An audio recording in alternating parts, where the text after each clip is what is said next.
Hello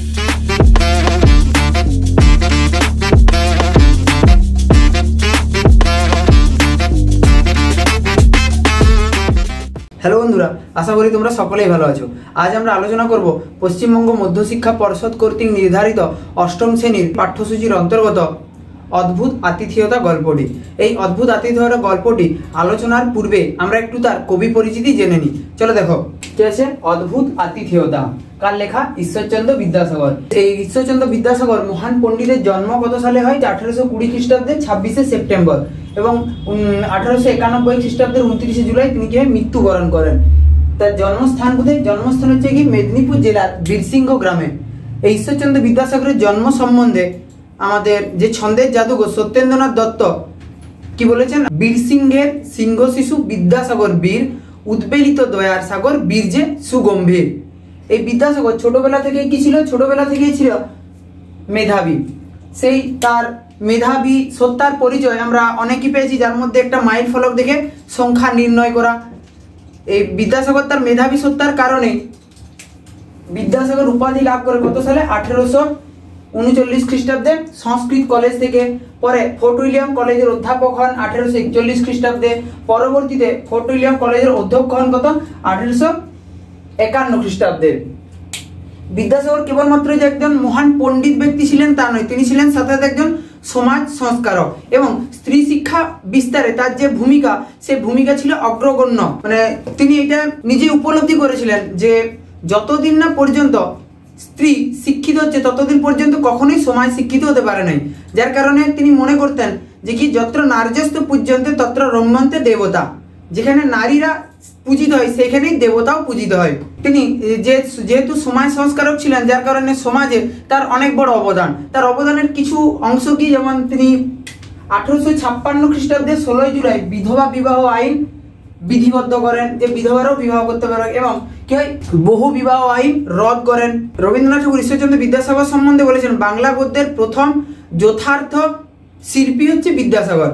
সেই বিদ্যাসাগরের কি আছে? কিছু অমর সৃষ্টি আছে, যেমন তার কিছু উল্লেখযোগ্য অনুবাদ গ্রন্থ আছে। তার উল্লেখযোগ্য কি আছে? কিছু অনুবাদ গ্রন্থ। বেতাল পঞ্চবিংশতি, শকুন্তলা। এই শকুন্তলা হচ্ছে মহাকবি কালিদাসের যে অভিজ্ঞান শকুন্তলম, সেই শকুন্তলমকে অভিজ্ঞান শকুন্তলমকে বেশ করে লেখা। তো হচ্ছে সীতার বনবাস, রামায়ণ অবলম্বনে লেখা ভ্রান্তি বিলাপ ইত্যাদি। এছাড়া তার নিজস্ব কিছু কি মৌলিক সৃষ্টি আছে।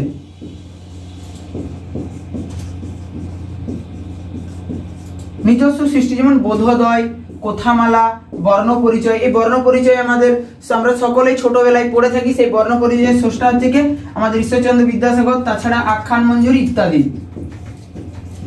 তার আরো অনেক মৌলিক সৃষ্টি আছে, যার মধ্যে এগুলো কি হচ্ছে উল্লেখযোগ্য। আজ আমরা আলোচনা করব অদ্ভুত আতিথেয়তা গল্পটি।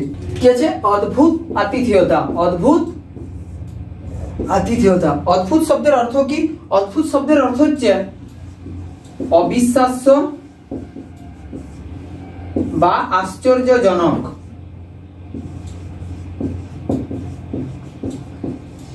আতিথেয়তা শব্দের কি? অতিথির আপ্যায়ন।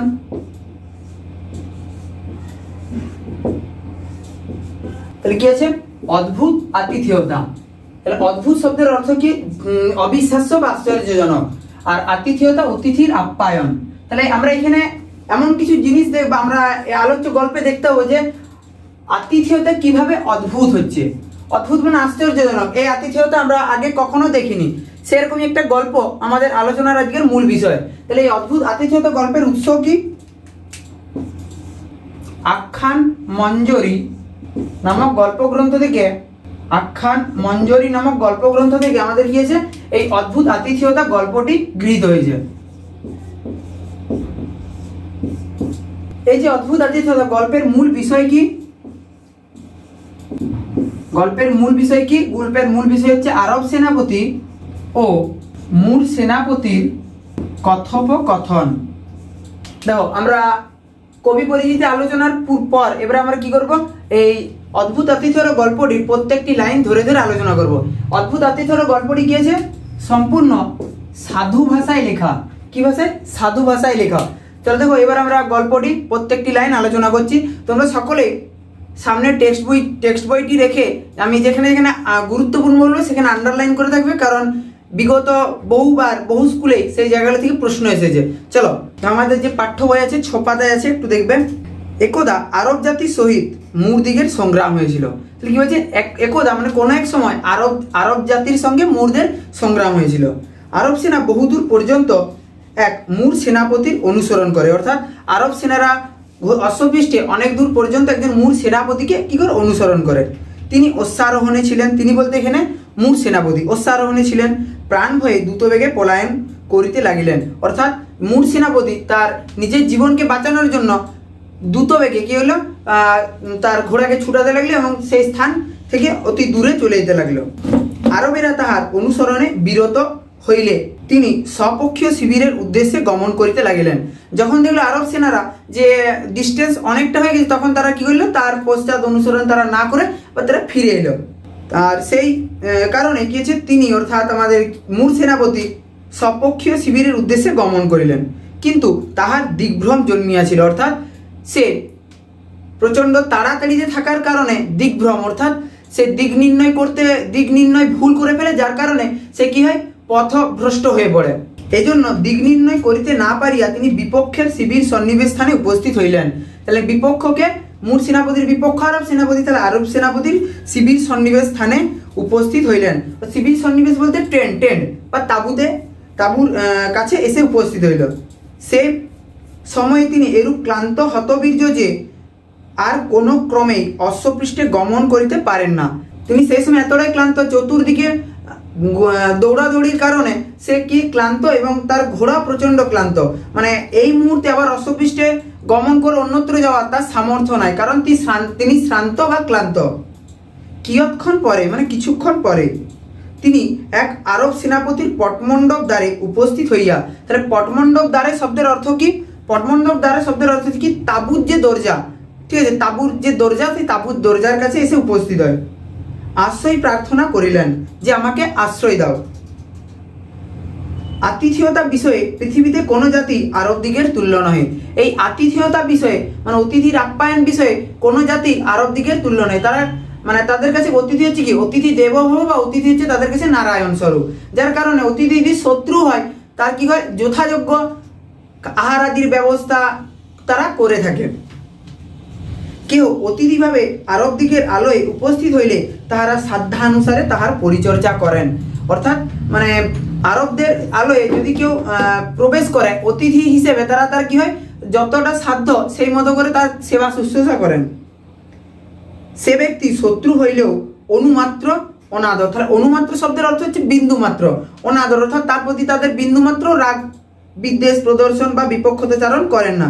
যদি শত্রু হয় তার সাথে কি হয়, মিত্রতা ভাবেই আচরণ করে। পরের পাতা।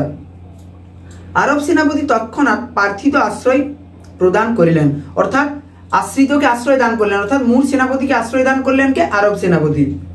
এবং তাহাকে নিতান্ত ক্লান্ত ও ক্ষুৎপিপাসায় একান্ত অভিভূত দেখিয়া আহারাদির উদ্যোগ করিয়া দিলেন, অর্থাৎ কি হয়, তার আরব সেনাপতি মুর সেনাপতিকে দেখে বুঝতে পারলে যে প্রচণ্ড সে গিয়েছে, মানে ক্ষুধা পিপাসা এবং তৃষ্ণা পিপাসাও রয়েছে, যার কারণবশত তার আহারাদির ব্যবস্থা করে দেখে আমাদের আরব সেনাপতি।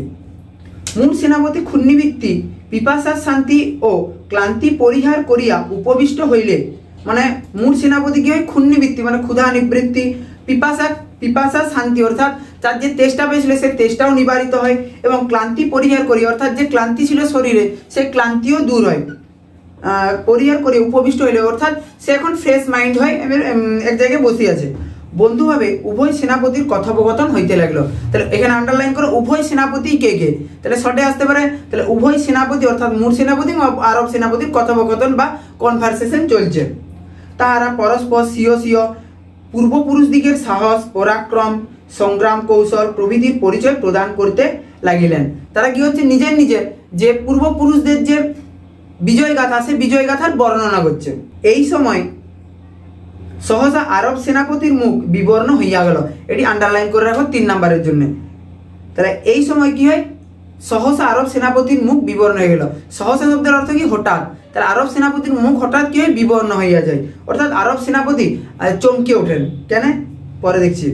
তিনি তৎক্ষণাৎ গাত্রোত্থান অর্থাৎ যেখানে বসেছিল সেই স্থান থেকে তৎক্ষণাৎ উঠে দাঁড়ান তথা হইতে প্রস্থান করিলেন এবং সেই স্থান ত্যাগ করেন।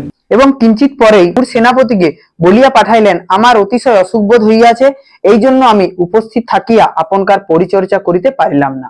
কি বলে পাঠালে? যে আমার শারীরিক অসুস্থতা বোধ হচ্ছে, যার কারণে আমি সেই স্থান ত্যাগ করেছি। কিন্তু আসল গল্প এখানে নয়, আসল গল্প সম্পূর্ণ আলাদা। দেখা যাক আসল গল্প কি। আহার সামগ্রী ও শয্যা প্রস্তুত হইয়াছে, আপনি আহার করিয়া শয়ন করুন। অর্থাৎ আপনার আহার আদি সমস্ত ব্যবস্থা করা আছে, আপনি আহার গ্রহণ করুন এবং শয়ন করুন। আর আমি দেখিলাম আপনকার অশ্ব যেরূপ ক্লান্ত ও হতবীর্য হইয়াছে, তাহাতে আপনি কোন ক্রমে নিরুদ্বেগে ও নিরুপদ্রূপে স্বীয় শিবিরে পৌঁছিতে পারবেন না। অর্থাৎ আপনার ঘোড়া বা অশ্ব এতটাই ক্লান্ত যে পুনরায় পরের দিন সেই অশ্বে চেপে আপনার যে গন্তব্যস্থল, সে গন্তব্যে আপনি পৌঁছাতে পারবেন না। অতি প্রত্যুষে অর্থাৎ ভোরবেলায় এক দ্রুতগামী তেজস্বী অশ্ব সজ্জিত হইয়া পটমণ্ডপের দ্বারদেশে দণ্ডায়মান থাকিবে এবং সে দূত মারফত খবর পাঠাচ্ছে যে আপনার আগামীকাল সকালেই আপনার জন্য একটি সুসজ্জিত এবং সুস্থ সবল অশ্ব মজবুত থাকবে, যেটাতে আপনি চড়ে আপনার যে গন্তব্যস্থল সেই গন্তব্যস্থলে গমন করবেন। আমিও সেই সময়ে আপনকার সহিত সাক্ষাৎ করিব এবং যাহাতে আপনি সত্বর প্রস্থান করিতে পারেন। অর্থাৎ আপনি যাতে, সত্তর শব্দের অর্থ কি? দ্রুত বা তাড়াতাড়ি এই আমাদের যে তাবু, সেই তাবু পরিত্যাগ করতে পারেন, সেই ব্যবস্থা আমি করে দেবো। কি বলছে? তৎ বিষয়ে যথোপযুক্ত আনুকূল্য করিব। এই লাইনটি খুবই গুরুত্বপূর্ণ, এটি আন্ডারলাইন করে রাখুন। পরে কি কারণে আরব সেনাপতি এরূপ বলিয়া পাঠাইলেন তাহার মর্মগ্রহ করিতে না পারিয়া মূর সেনাপতি আহার করিয়া সন্দিহান চিত্তে শয়ন করিলেন। অর্থাৎ আরব সেনাপতি দূত মারফত এই যে কথাগুলো বলে পাঠালে, এর প্রকৃত অর্থ কি? মর্মগ্রহ শব্দের অর্থ হচ্ছে প্রকৃত অর্থ। প্রকৃত অর্থ বুঝতে না পেরে সে কি হয়? সন্দিহান চিত্তে অর্থাৎ সন্দেহকুল মন নিয়ে শয়ন করতে থাকে। রজনী শেষে, রজনী শব্দের অর্থ হচ্ছে রাত, রাত্রি শেষে আরব সেনাপতির লোক তাহার নিদ্রাভঙ্গ করাইল এবং কহিল আপনকার প্রস্থানের সময় উপস্থিত। এবং যথাসময়ে আরব সেনাপতির দূত এসে মূর সেনাপতির নিদ্রাভঙ্গ অর্থাৎ ঘুম ভাঙালে এবং বলল যে আপনি, আপনার সময় হয়ে গেছে, আপনি সত্তর স্থান পরিত্যাগ করুন। কিভাবে? মুখ প্রক্ষালনাদি সমাপন করিয়া আহার স্থানে উপস্থিত হইলেন, কিন্তু সেইখানে আরব সেনাপতি দেখিতে পাইলেন না। অর্থাৎ আপনি চোখ মুখ ধোন এবং আপনি খাবার খেয়ে যত তাড়াতাড়ি সম্ভব এই স্থান পরিত্যাগ করুন। সেই স্থানে কিন্তু মূর সেনাপতি আরব সেনাপতিকে দেখতে পায়নি, যার কারণে সে খুবই কি চিন্তিত। দ্বার দেশে উপস্থিত হইয়া দেখিলেন তিনি সজ্জিত অশ্বের মুখরশ্মি ধারণ করিয়া দণ্ডায়মান আছেন। অর্থাৎ যে ঘোড়ার যে লাগাম, সেই লাগাম ধরে দাঁড়িয়েছে কে? আরব সেনাপতি। আরব সেনাপতি দর্শন মাত্র সাদর সম্ভাষণ করিয়া মূর সেনাপতিকে অশ্বপৃষ্ঠে আরোহণ করাইলেন। অর্থাৎ তাদের দুজনের মধ্যে সম্ভাষণ হলো এবং তৎক্ষণাৎ আরব সেনাপতি মূর সেনাপতিকে অশ্বপৃষ্ঠে আরোহণ করালো এবং কহিলেন আপনি সত্তর প্রস্থান করুন। অর্থাৎ আপনি যত তাড়াতাড়ি সম্ভব আমাদের তাবু অর্থাৎ মূরদের তাবু থেকে যত তাড়াতাড়ি সম্ভব প্রস্থান করুন। অর্থাৎ আপনার গন্তব্যস্থলের উদ্দেশ্যে যত তাড়াতাড়ি সম্ভব রওনা দেন। এই বিপক্ষ শিবির মধ্যে আমা অপেক্ষা আপনকার ঘোরতর বিপক্ষ আর নাই। ভিভিআই, আমা অপেক্ষা ঘোরতর বিপক্ষ আর নাই। এই লাইনটি সকলে আন্ডারলাইন করে রাখো। তাহলে কি আমা শব্দের অর্থ হচ্ছে আমার, আমার অপেক্ষা আপনার বিপক্ষ অর্থাৎ আমার চেয়ে বড় শত্রু আপনার এই জগতে আর কেউ নাই, আপনি যত তাড়াতাড়ি পারবেন এই স্থান ত্যাগ করুন। আরব সেনাপতি মূর সেনাপতিকে বলে। গত রজনীতে, এবারে আমি একটু আগেই বললাম যে কি আছে, যে তার সত্যি কিন্তু শারীরিক অসুস্থতা হয়নি। সে যখন শুনলো যে তাদের পূর্বপুরুষদের বীরত্ব গাথা এবং আরব সেনাপতির বাবার মৃত্যুর মূল কারণ হচ্ছে মূর সেনাপতি, তখনই তার কি হয়, তার যেহেতু সামনে শত্রু বসে, শত্রুকে মারতে উদ্যত হয় এবং মানে সেই বাসনা আর কি জাগে, কিন্তু যেহেতু অতিথি নারায়ণ, যার কারণে সে কি হয়, সেই স্থান ত্যাগ করে। গত রজনীতে যৎকালে আমরা উভয় একাসনে আসীন হইয়া অশেষবিধ কথোপকথন করিতেছিলাম। বলছে যখন আমরা আগের দিন রাত্রেবেলায় এক জায়গায় বসে অশেষবিধ মানে প্রচুর কথাবার্তা বলছিলাম, আপনি স্বীয় স্বীয় পূর্বপুরুষ দিগের বৃত্তান্ত বর্ণন করিতে করিতে আমার পিতার প্রাণ হন্তার নির্দেশ করিয়াছিলেন। মানে আমি সেই কথোপকথনে জানতে পারলাম এখানে আমি শব্দ আমি দ্বারা কাকে বোঝানো হচ্ছে? আরব সেনাপতি। আরব সেনাপতি বলে আমার বাবার মৃত্যুর মূল কারণ হচ্ছে আপনি, অর্থাৎ মূল সেনাপতি। আমি শ্রবণ মাত্র, আমি যখনই কথাটা শুনলাম, বৈর সাধন বাসনার বশবর্তী হইয়া, বৈর সাধন মানে হচ্ছে, বৈর মানে হচ্ছে শত্রু, বৈর সাধন অর্থাৎ শত্রুকে নাশ করার বাসনা, আমার বাসনা বা ইচ্ছা আমার মধ্যে জাগরিত হয়। বারংবার এই শপথ প্রতিজ্ঞা করিয়াছি, সূর্যোদয় হইলেই প্রাণপণে পিতৃহন্তার প্রাণবধ সাধনে প্রবৃত্ত হইব। অর্থাৎ সূর্যোদয় হইলেই আমি আপনার না থেকে শত্রুতে পরিণত, অর্থাৎ আপনি আমার হবেন সবচেয়ে বড় শত্রু। এখন পর্যন্ত সূর্যের উদয় হয় নাই, কিন্তু উদয়ের অতি বিলম্ব নাই। বলছে এখনো পর্যন্ত কি হয় নাই? সূর্যোদয় হয় নাই, কিন্তু যে সূর্যোদয়ের অনেক বিলম্ব অর্থাৎ দেরি আছে এমনটাও নয়। আপনি সত্বর প্রস্থান করুন। অর্থাৎ আরব সেনাপতি মূল সেনাপতি বলছেন আপনি যত তাড়াতাড়ি সম্ভব এই স্থান পরিত্যাগ করুন। আমাদের জাতীয় ধর্ম এই প্রাণান্ত ও সর্বশান্ত হইলেও, আমাদের জাতীয় ধর্ম কি? আমরা প্রাণান্ত ও সর্বশান্ত হইলেও অতিথির অনিষ্ট চিন্তা করি না। অর্থাৎ অতিথি খারাপ তারা কখনোই চায়নি, কারণ তাদের কাছে কি বললাম, অতিথি দেবো ভব বা অতিথি হচ্ছে নারায়ণের অংশ স্বরূপ তাদের কাছে, যার কারণে অতিথির অনিষ্ট চিন্তা তারা কখনোই করে নাই। কিন্তু আমার পটমণ্ডপ হইতে বহির্গত হইলেই, কিন্তু যখনই আপনি আমার এই পটমণ্ডপ অর্থাৎ আমার এই যে তাঁবুর যে চৌকাট বা তাঁবুর যে দরজা হইতে যখনই আপনি বাহির হবেন, আপনকার অতিথি ভাব অপগত হইবে। অর্থাৎ তখনই আপনি আমার শত্রুতে রূপান্তরিত হবেন, তখন আর মিত্র থাকবেন নাই। এবং সেই মুহূর্তে অবধি আপনি স্থির জানিবেন আমি আপনকার প্রাণ সংহারের নিমিত্ত প্রাণপণে যত্ন ও অশেষ প্রকারের চেষ্টা পাইব। অর্থাৎ আরব সেনাপতি মূল সেনাপতিকে বলে অর্থাৎ আমি আপনার শত্রু হয়ে যাব, তখন আর মিত্রতা ভাব আমাদের মধ্যে থাকবে নাই। এই যে অপরস্য সজ্জিত হইয়া দণ্ডায়মান আছে দেখিতেছেন, মানে মূল সেনাপতি বলছে যে অপরস্য দেখছেন, হইবা মাত্র আমি উহাতে আরোহণ করিয়া বিপক্ষ ভাবে, আমি সেই স্থানে আরোহণ করিয়া বিপক্ষ ভাবে আপনকার অনুসরণে প্রবৃত্ত হইব। অর্থাৎ আপনার পিছন পিছন আমি যাব, কিন্তু আমি আপনাকে যে অশ্ব দিয়াছি উহা আমার অশ্ব অপেক্ষা কোনো অংশেই হীন নহে। মানে এমনটা আবার ভাববেন নাই, আরব সেনাপতি বলছে মূল সেনাপতিকে যে আপনাকে আমি যে অস্ত্রটা দান করছি বা দিচ্ছি সেটা যে দুর্বল, ঠিক আছে, স্বাস্থ্যহীন এমনটা নয়, যে কিছুটা যে পড়া দৌড়াতে পারবেন না এমনটা নয়, সে যথেষ্ট বলবান শক্তিশালী একটা অস্ত্র। যদি উহা দ্রুত বেগে গমন করিতে পারে তাহা হইলেই আমাদের উভয়ের প্রাণ রক্ষার সম্ভাবনা। এই লাইনটা দাগ দিয়ে রাখবে, তাহা হইলে অর্থাৎ যদি ওই অশ্ব দ্রুত বেগে গমন করতে পারে তাহলে উভয়েরই কি আছে? প্রাণ রক্ষার সম্ভাবনা। এখানে আরব সেনাপতি মূল সেনাপতিকে হত্যা করতে যায়, কিন্তু সে আপ্রাণ চেষ্টা করছে যাতে তাকে হত্যা না করতে হয়, যার কারণে তাকে কত রকমের কন্ডিশন দিচ্ছে। এই বলিয়া আরব সেনাপতি সাদর সম্ভাষণ ও করমর্দন পূর্বক, মানে তাদের হ্যান্ডশেক করে এবং সম্ভাষণ করে তাহাকে বিদায় দিলেন। তিনি তৎক্ষণাৎ প্রস্থান করিলেন, অর্থাৎ মূল সেনাপতি তৎক্ষণাৎ সেই স্থান থেকে পরিত্যাগ করল। আরব সেনাপতিও সূর্যোদয় দর্শন মাত্র অশ্বে আরোহণ করিয়া তদীয় অনুসরণে প্রবৃত্ত হইলেন। অর্থাৎ আরব সেনাপতি ও মূল সেনাপতির অশ্বের অনুসরণে প্রবৃত্ত হইল, অর্থাৎ তার পিছনে পিছনে যেতে লাগছে, যেহেতু তার কি আছে? শত্রু আছে। পড়ানো ভালো লাগলে অবশ্যই চ্যানেলটি সাবস্ক্রাইব করবে এবং বন্ধুদের মধ্যে শেয়ার করে দেবে। তদীয় অশ্ব অনুসরণে প্রবৃত্ত হইলেন। মূল সেনাপতি কতিপয় মুহূর্ত পূর্বে প্রস্থান করিয়াছিলেন। কি আছে? মূল সেনাপতি কতিপয় মুহূর্তে পূর্বে প্রস্থান করেছেন, অর্থাৎ মূল সেনাপতি কিছুক্ষণ আগে আরব সেনাপতির যে তাঁবু সেই তাঁবু হইতে প্রস্থান করেছে। এবং তদীয় অশ্ব বিলক্ষণ সবল ও দ্রুতগামী, তার অশ্ব গিয়েছে বিলক্ষণ সবল অর্থাৎ দ্রুতগামী।